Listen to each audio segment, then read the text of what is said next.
Hi friends, welcome to my channel. இந்த வீடியோவில் நம்ம என்ன பார்க்க போகிறோம் அப்படின்னா, எக்ஸாம் ஹாலுக்குள்ளே நாம் நினச்சி கூட பார்க்காத ஒன்று நடக்கலாம் அப்படின்னு டைட்டில் கொடுத்துருக்கேன் பாருங்கள். அது என்னன்னு தெரிஞ்சுக்க வாங்க வீடியோக்குள்ளே போகலாம். வீடியோக்குள்ளே போகிறதுக்கு முன்னாடி நம்ம சேனலை சப்ஸ்கிரைப் பண்ணாமல் பார்க்குறீங்கன்னா சப்ஸ்கிரைப் பண்ணிவிட்டு பாருங்கள். சிஓஏ கிளாஸில் ஜாயின் பண்ணணும்னு நினைக்கிறவங்க நம்ம டெலகிராம் குரூப்பில் ஜாயின் பண்ணிக்கோங்க. டெலகிராம் குரூப்போட லிங்க்கு டிஸ்கிரிப்ஷனில் கொடுத்துருக்கேன். அதை நீங்கள் ப்ரெஸ் பண்ணி ஜாயின் பண்ணிக்கலாம். ஓகே ஃப்ரெண்ட்ஸ், வாங்க வீடியோக்குள்ளே போகலாம். எக்ஸாம் ஹாலில் கொடுக்குற ஆன்சர் ஷீட் இருக்கு இல்லையா, அந்த ஆன்சர் ஷீட் அப்படிங்கிறதுல நம்ம டைப் பண்ணுற பேப்பர், அந்த பேப்பருக்கு பின்னாடி தான் நம்ம டைப் பண்ணணும். அது ஃபஸ்ட் பேப்பராக இருந்தாலும் சரி, செகண்ட் பேப்பராக இருந்தாலும் சரி, அந்த பேப்பருக்கு பின்னாடி வச்சு நீங்கள் டைப் பண்ணுங்கள். அதுதான் கரெக்டாக இருக்கும். அதுக்கப்புறம் பார்த்தீங்கன்னா, சீனியராக இருக்கீங்க, இன்னும் ஸ்பீடு முடிக்க முடியலை, அல்லது ஜூனியராகவே இருக்கீங்க, இன்னும் ஸ்பீடு முடிக்க முடியலை அப்படின்னா, இன்னும் ஒரு லைன் 2 லைன் நீங்கள் மிஸ் பண்ணுறீங்க அப்படின்னா, ஜூனியர் என்ன பண்ணுங்கன்னா, இதுவரையும் அடிக்கக்கூடிய லைனில் எந்த ஒரு மிஸ்டேக்குமே இல்லாமல் நீங்கள் டைப் பண்ணுங்கள். கண்டிப்பாக நீங்கள் பாஸ் ஆகிடுவீங்க. நான் கம்ப்ளீட் பண்ணிடுறேன், ஆனால் 30 மிஸ்டேக் ஒட்டி வருது, எப்படி நான் பாஸ் ஆவேன் அப்படின்னு கேட்குறவங்களுக்கு இந்த ஆன்சர் என்னென்னா, 30 மிஸ்டேக் வந்தாலும் பரவாயில்லை. ஏன்னா ஒரு மிஸ்டேக் அப்படிங்கிறதுக்கு 2 மார்க் அப்படின்னு சொல்லியிருக்கோம். ஃபஸ்ட் பேப்பர் அப்படின்னா இன்னமும் மார்க் கம்மியாக தான் ஆகும். செகண்ட் பேப்பர் அப்படிங்கிறதுக்கு தான் ஒரு மிஸ்டேக்குக்கு 2 மார்க்கு. அதனால் 32 60 மார்க் போனாலும் நமக்கு 40 மார்க் பாஸ் மார்க் கிடச்சிரும். ஸோ நீங்கள் எந்த ஒரு ஃபீல் பண்ணாமல் நீங்கள் டைப் பண்ணுங்கள். அதுக்கப்புறம் பேக் ஸ்பேஸ் அதிகமாக யூஸ் பண்ணி நீங்கள் டைப் பண்ணுவீங்க. அந்த மாதிரி டைப் பண்ணும்போது லைனை ஒமிட் பண்ண ரொம்ப சான்சஸ் நிறைய இருக்குது. அதனால் அதிகம் நம்ம பேக் ஸ்பேஸ் யூஸ் பண்ணுறதை தவிர்க்கணும் அப்படின்னு தான் இதுவரையும் பார்த்துருக்கோம். ஆனால் ஸ்பீடில் என்னை பொறுத்த வரையும் பேக் ஸ்பேஸ் யூஸ் பண்ணி நம்ம டைப் பண்ணோன்னா நமக்கு மிஸ்டேக் ரொம்ப கம்மியாகும். இப்போ ஓவரைட் பண்ணியிருக்கீங்க அப்படின்னா, ஓவரைட் பண்ணும்போது அந்த மிஸ்டேக்கை ஹாஃப் மிஸ்டேக்காக தான் எடுத்துப்பாங்க. இப்போ 10 தடவை நீங்கள் பேக் ஸ்பேஸ் யூஸ் பண்ணி ஓவரைட் பண்ணியிருக்கீங்க அப்படின்னா, அதை 10 மிஸ்டேக்காக கவுண்ட் பண்ண மாட்டாங்க, 5 மிஸ்டேக்காக தான் கவுண்ட் பண்ணுவாங்க. ஸோ அதுக்காகவே நம்ம என்ன பண்ணலாம், ஸ்பீடில் நம்ம ஓவரைட் பண்ணி டைப் பண்ணலாம். இதே செகண்ட் பேப்பராக இருந்துச்சு அப்படின்னா, நீங்கள் ஓவரைட் பண்ணியிருந்தாலும் ஓவரைட் பண்ணாமல் டைப் பண்ணியிருந்தாலும் ஒரு மிஸ்டேக் அப்படிங்கிறது 2 மார்க் தான் கண்டிப்பாக குறைப்பாங்க. தமிழ் சீனியராக இருந்தாலும் இங்கிலீஷ் சீனியராக இருந்தாலும் லாஸ்ட்டில் ஒரு 3 லைன் 2 லைன் எனக்கு நான் விட்டுற மாதிரி தான் இருக்குது, என்னால் டைப் பண்ணி கம்ப்ளீட் பண்ண முடியலை அப்படின்னு நினைக்கிறவங்களுக்கு நீங்கள் அடிச்சிட்டு இருக்க ஸ்பீடு, அடிச்சிட்டு இருந்த மேட்டரில் எந்த ஒரு மிஸ்டேக்குமே இல்லாமல் இருந்துச்சு அப்படின்னா லாஸ்ட்டில் நீங்கள் ஒரு 4 லைன் விட்டாலும் நீங்கள் பாஸ் ஆகிடுவீங்க. ஸோ அதை பற்றி வரி பண்ணிக்காதீங்க. மார்ஜினோட அளவு 10 to 75 பின்னாடி இருக்கான்னு ஸ்பீட் அடிக்கும் போது செக் பண்ணிக்கணும். ஏன் அப்படின்னா, செகண்ட் பேப்பர் ஃபஸ்ட்டு நம்ம டைப் பண்ணியிருப்போம். நம்ம செகண்ட் பேப்பரில் ஸ்டேட்மெண்ட் அப்படிங்கிறது 10 to 75 வச்சு தான் அடிச்சிருப்போம். லெட்டரை நெக்ஸ்ட்டு நம்ம 2வது டைம் அடிக்கும்போது 17 சில பேர் மாற்றி வச்சுருப்பாங்க. ஸோ 10 to 70 வச்சு அடிச்சிட்டு இருக்கும்போது ஸ்பீடுக்கும் நம்ம அதே மார்ஜின்லேயே வச்சு டைப் பண்ணோன்னா நமக்கு அகலம் கிடைக்காது. அதே மாதிரி லைன் ஸ்பேஸ் 2ல் வைக்காமல் 2ல் வச்சுருந்தீங்க அப்படின்னா அந்த ஒரு பேஜில் நம்ம டைப் பண்ண முடியாது, இன்னொரு பேஜையும் நம்ம இன்சர்ட் பண்ணுற மாதிரி வரும். அதனால் நாம் 70ல் இருக்கா 75ல் இருக்கா அப்படின்றத பின்னாடி நம்ம செக் பண்ணிவிட்டு ஃபஸ்ட் பேப்பருக்கு நம்ம ரெடியாகி உட்காரணும். பேப்பர் அப்படிங்கிறது ஜூனியராக இருந்தீங்கன்னா 2 பேரா தான் வரும். இந்த 2 பேராவுமே ஒரே பேஜில் தான் நீங்கள் டைப் பண்ணி கொடுக்கணும். டிக்கு 2ல் இருக்கா 2ல் இருக்கான்னு ஒரு தடவை நீங்கள் செக் பண்ணிக்கணும்.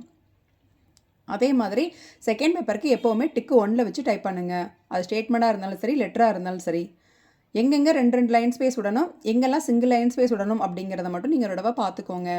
செகண்ட் பேப்பரில் நான் சொல்கிறது. ஃபஸ்ட் பேப்பர் அப்படிங்கிறது டிக்கை 2ல் செட் பண்ணி தான் நம்ம டைப் பண்ணுவோம். அதனால் நமக்கு அடுத்த லைன் பெண்ட் பண்ணாலே நமக்கு 2 டிக்கு ஸ்பேஸ் தான் கிடைக்கும். நமக்கு ஸ்பீடில் ஃபஸ்ட்டு பேரா டைப் பண்ணிட்டீங்கன்னா அடுத்த பேரா போகிறதுக்கு 2 டிக்கு விட்டு 5 ஸ்பேஸ் விட்டு அப்படி ஆரம்பிக்கக்கூடாது. ஒரு பேரா முடிச்சிங்கன்னா ஃபுல் ஸ்டாப் வச்சுட்டு அடுத்த பேரா போகிறதுக்கு அடுத்த டிக்லேயே 5 ஸ்பேஸ் விட்டு நீங்கள் ஸ்டார்ட் பண்ணணும். ஏன்னா ஆல்ரெடி நம்ம டிக்கு 2ல் தான் வச்சு டைப் பண்ணிகிட்ருக்கோம். இப்போ போயிட்டு நம்ம 2 டிக்கு விட்டு 5 ஸ்பேஸ் விட்டு ஸ்டார்ட் பண்ணக்கூடாது.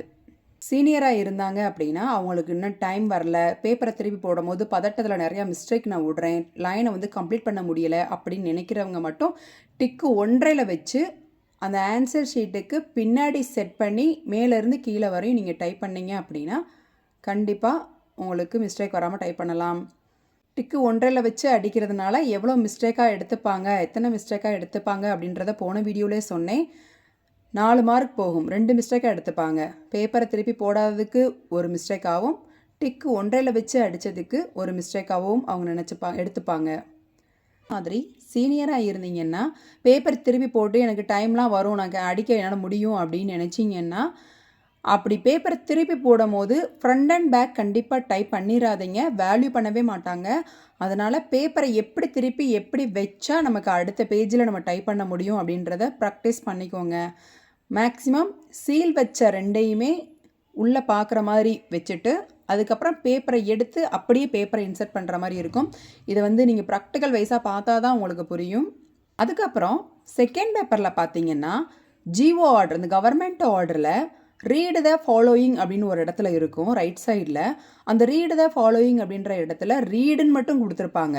அப்போ ரீடுன்னு மட்டும் தான் கொடுத்துருக்காங்க அப்படின்றதுக்காக நாமளாக ரீடு த ஃபாலோயிங் அப்படின்னு சொல்லி எக்ஸ்ட்ரா வேர்டு போட்டு டைப் பண்ணக்கூடாது. அது நிறைய பேர் நம்ம இன்ஸ்டியூட்லேயே பண்ணுறாங்க. ஸோ அந்த மிஸ்டேக் யாரும் பண்ணாதீங்க. சென்டர் பண்ணணும், எதை கேப்ஸில் அடிக்கணும், எதை ஸ்மாலில் அடிக்கணும், எதை ரைட் சைடில் அடிக்கணும், எதை எந்த டிகிரியில் அடிக்கணும் அப்படின்றத மட்டும் மைண்ட் பண்ணி நீங்கள் டைப் பண்ணுங்கள். இல்லாத ஒன்றை எக்ஸ்ட்ரா அடிக்காதீங்க. அதே மாதிரி சீரியல் நம்பர் அப்படின்னு ஒன்று இருக்குது. அந்த சீரியல் நம்பர் மாடலில் சீரியல் நம்பர் கொடுத்தா தான் நம்ம அந்த மெத்தடை ஃபாலோ பண்ணணும் அப்படின்னு சொல்லி நம்ம சொல்லி கொடுத்துருப்போம். ஆனால் 10ல் அடிக்கக்கூடிய விஷயத்துலையே நம்பர் வைஸாக கொடுத்துருப்பாங்க. ஓரத்தில் அடிக்கக்கூடியதுலையே 1 புள்ளி ஒரு ஸ்பேஸ் விட்டு நம்ம அடிக்கக்கூடிய ஒரு விஷயத்தை கொடுத்துருந்தாங்கன்னா ஸ்டூடெண்ட்டாக என்ன பண்ணுறாங்க, சீரியல் நம்பர் அப்படின்றது மேலேயே அவங்களா க்ரியேட் பண்ணி அது ஒரு காலமாக பிரிச்சிடுறாங்க. ஸோ அந்த மாதிரி பிரிக்கக்கூடாது. ஏன் அப்படின்னா அது 10ல் அடிக்கக்கூடிய ஒரு விஷயம். ஒரு இல்லாத ஒரு காலத்தை நாமளாக க்ரியேட் பண்ணக்கூடாது. ஸ்பீடு அடிக்கும்போது ஃபஸ்ட்டில் இருக்க ஒரு 5 லைனை எப்போவுமே மிஸ்டேக் இல்லாமல் ரொம்ப மெதுவாக டைப் பண்ணுங்கள். அதுக்கப்புறம் நீங்கள் ஸ்பீடை இன்க்ரீஸ் பண்ணுங்கள். ஸ்பீடை இன்க்ரீஸ் பண்ணிங்க அப்படின்னா உங்களுக்கு முன்னாடி அவங்க திருத்த ஆரம்பிக்கிறாங்க இல்லையா, ஒரு 5 லைன் வரையும் அவங்க ரீட் பண்ணும் போதே கணிச்சிருவாங்க நீங்கள் உள்ளே எந்த மாதிரி டைப் பண்ணியிருக்கீங்க அப்படின்னு சொல்லிட்டு. நீங்கள் நல்லா அடிக்கலைன்னா கூட நீங்கள் இந்த ஃபஸ்ட்டு ஒரு 5 லைன் அடிச்சிருக்கீங்க இல்லையா, அதுதான் நீங்கள் எப்படி கீழே அடிச்சிருக்கீங்க அப்படின்றத தீர்மானிக்க வைக்கும். ஸோ கடகடன் திருத்துற இடத்துல உங்களுக்கு மார்க் வர நிறைய வாய்ப்பு இருக்குது. ஸோ அதனால் ஃபஸ்ட்டு எடுத்தமே ஷிஃப்ட் இல்லாமல் கேப்ஸ் இல்லாமல் டைப் பண்ணுறது, 5 ஸ்பேஸ் விடாமல் ஸ்டார்ட் பண்ணுறது. ஸோ இந்த மிஸ்டேக்கெல்லாம் பண்ணாமல் கரெக்டாக டைப் பண்ணுங்கள். அதுக்கப்புறம் இன்னொரு விஷயம் என்ன அப்படின்னா, மிஷினில் ஃபால்ட்டு வர நிறைய வாய்ப்பு இருக்குது. ஃபஸ்ட் பேஜ் செகண்ட் பேஜில் உங்களுக்கு அந்த ப்ராப்ளம் வரலைனாலும் அதுக்கு அடுத்தடுத்த பேஜில் அது வர்றதுக்கு வாய்ப்பு நிறையவே இருக்குது. ஏன் அப்படின்னா எக்ஸாமுக்கு போகிறதுக்கு முன்னாடி ஒரு வாரத்தில் அந்த மிஷினை போட்டு அவ்வளோ அடின்னு அடிக்கிறோம். அதனால் அந்த சின்ன சின்ன ஸ்ப்ரிங்கெல்லாம் கலண்டுருந்தால் கூட, சின்ன சின்ன நட்டெல்லாம் கலண்டுருந்தால் கூட அந்த எக்ஸாம் ஹாலுக்குள்ளே தான் அந்த எஃபெக்ட் நமக்கு தெரியும். அதனால் நான் என்ன சொல்கிறேன்னா, மிஷினை அடிச்சிட்டு இருக்கும்போதே ஏதாவது ரிப்பேர் ஆயிடுச்சு அப்படின்னா நீங்கள் ஹால் சூப்பர்வைசர்கிட்ட இன்ஃபார்ம் பண்ணணும். செகண்ட் பேப்பராக அடிச்சிட்டு இருக்கும் போது உங்களுக்கு மிஷின் ரிப்பேர் ஆயிடுச்சு அப்படின்னா நீங்கள் ஹால் சூப்பர்வைசர்கிட்ட சொல்லிவிட்டு வேறு மிஷினில் நீங்கள் உட்காந்து டைப் பண்ணலாம். இல்லை நான் ஃபஸ்ட் பேப்பர் அடிச்சிட்டு இருக்கும் போதே மிஷின் ரிப்பேர் ஆயிடுச்சு, ரிப்பன் ரேஸ் ஆகலை, ஆட்டோமேட்டிக் ரொட்டேஷன் இல்லாமல் இருக்குது அப்படின்னா சின்ன சின்ன விஷயத்த உங்கள் இன்ஸ்டியூட்லேயே சொல்லி கொடுத்துருப்பாங்க. அப்படி இருந்தும் உங்களுக்கு டைப் பண்ணுற விஷயம் பேப்பரில் பிரிண்ட் ஆகலை அப்படின்னா நீங்கள் என்ன பண்ணணுன்னா, அப்படியே பேப்பரை எடுத்துகிட்டு இன்னொரு இன்ஸ்டியூட்டோட மிஷின் பக்கத்து டேபிளில் ஏதாவது இருக்கான்னு பாருங்கள். அதில் பேப்பரை போய் அடித்த பேப்பரை பக்கம் வச்சு நீங்கள் டைப் பண்ண ஆரம்பிங்க. டைப் பண்ணி முடித்ததுமே அந்த ஹால் சூப்பர்வைசர்கிட்ட என்னுடைய மிஷின் இந்த கம்ப்ளைண்ட்டில் இருந்தது, அதனால் நான் இந்த மிஷினில் டைப் பண்ணியிருக்கேன் அப்படின்னு சொல்லி கண்டிப்பாக சொல்லணும். இதை நீங்கள் சொல்லாமல் விட்டீங்க அப்படின்னா அது மால் ப்ராக்டிஸில் வந்துடும். இதை ஏன் சொல்லணும் அப்படின்னு நான் சொல்கிறேன்னா, இதை நீங்கள் இன்ஃபார்ம் பண்ணிங்கன்னா தான் உங்களுக்கு அவங்க பேப்பரில் சைன்லாம் பண்ணி கொடுப்பாங்க. ஆமாம் அவங்க மிஷின் ரிப்பேர்னு மாறி உட்காந்து டைப் பண்ணியிருக்காங்க அப்படின்னு சொல்லிட்டு. அந்த சைன் இல்லைன்னா மால் ப்ராக்டிஸில் தான் போடுவாங்க. எப்படி கண்டுபிடிப்பாங்க அப்படின்னா, ஒன்று அந்த லெட்டர் வைஸாக இந்த மிஷினோட லெட்டர் வேறு மாதிரி இருக்கும், அந்த மிஷினோட லெட்டர் வேறு மாதிரி இருக்கும். ஸோ அதை வச்சே கண்டுபிடிச்சிருவாங்க இது வேறு மிஷினில் அடித்தது, இது வேறு மிஷினில் அடித்ததுன்னு. அதனால் மால் ப்ராக்டிஸில் வராமல் இருக்கணும் அப்படின்னா கண்டிப்பாக ஹால் சூப்பர்வைசர்கிட்ட நீங்கள் எந்திரிச்சு சொல்லணும் மிஷின் ரிப்பேர் அப்படின்னா. செகண்ட் பேப்பரில் அடிச்சிட்டு இருக்கும் போது உங்களுக்கு மிஷின் ரிப்பேர் ஆச்சு அப்படின்னா மெக்கானிக் சார் உங்களுக்கு சரி பண்ணி கொடுத்துருவாங்க. பேப்பரில் உங்களுக்கு மிஷின் ப்ராப்ளம் இருந்துச்சு அப்படின்னா மெக்கானிக் சார் சரி பண்ணி அதுக்கப்புறமா நீங்கள் மிஷின் டைப் பண்ணிங்க அப்படின்னா உங்களுக்கு எக்ஸ்ட்ரா டைம்லாம் கொடுக்க மாட்டாங்க. அதனால் வேறு ஒரு மிஷினில் உட்காந்து டைப் பண்ணுங்கள். மேக்ஸிமம் டைப் ப்ராக்டிஸ் எடுக்கும்போது எல்லா மிஷின்லையுமே டைப் பண்ணி பழகுங்க. அதுதான் உங்களுக்கு ரொம்ப யூஸ்ஃபுல்லாக இருக்கும். அந்த மாதிரி டைமில் உங்கள் மிஷின்லேயே அடித்து பழகிருந்தீங்கன்னா அடுத்த இன்ஸ்டியூட் மிஷினில் போய் உட்காந்து அடிக்கும்போது ஒரு சாட்டிஸ்ஃபைட் இல்லாமையே நீங்கள் டைப் பண்ணுவீங்க. அதுவே உங்களுக்கு நெகட்டிவ் ரிசல்ட்டை கொடுத்துரும். ஸோ அதனால் மேக்ஸிமம் அந்த 10 நிமிஷம் அப்படிங்கிறது தான் நம்ம 6 மாத உழைப்பு. இந்த தடவை ஷார்ட் பீரியடில் தான் போகிறீங்க, 3 மந்த்து கூட இல்லை. இந்த 3 மந்த்துக்கோட உழைப்பு எது அப்படின்னா அந்த 10 நிமிஷம் தான். ஸோ ஓகே ஃப்ரெண்ட்ஸ், இந்த வீடியோ உங்களுக்கு ரொம்ப யூஸ்ஃபுல்லாக இருந்திருக்குன்னு நினைக்கிறேன். இந்த வீடியோ உங்களுக்கு பிடிச்சிருந்தா லைக் பண்ணுங்கள், ஷேர் பண்ணுங்கள், மறக்காமல் சப்ஸ்கிரைப் பண்ணிடுங்க. தேங்க்யூ ஃபார் வாட்சிங்.